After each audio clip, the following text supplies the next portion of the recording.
कारण खऱ्या अर्थाने मला उमेदवारी दिली, माझ्यावर विश्वास होता म्हणून उमेदवारी दिली.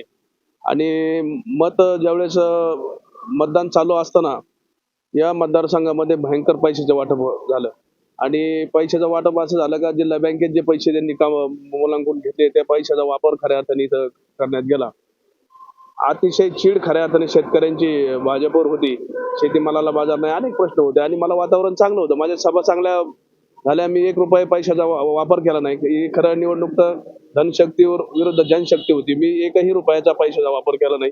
मला पाहायचं होतं का पैसे न वाटता माणसाला किती मतं पडतात किंवा पैसे न वाटता माणूस निवडून येतोय का, या सगळ्या गोष्टीचा खऱ्या अर्थाने मी अभ्यास केला आणि एकही रुपयाचा वापर न करता खऱ्या अर्थाने ते ईव्हीएमच्या बाबतीत खूप मोठा घोटाळा आहे खऱ्या अर्थाने माझ्यासारख्या कार्यकर्त्याला वाटतो. तर लोकांना वाटतं का माणसं हरले का ईव्हीएमवर संशय घेतात.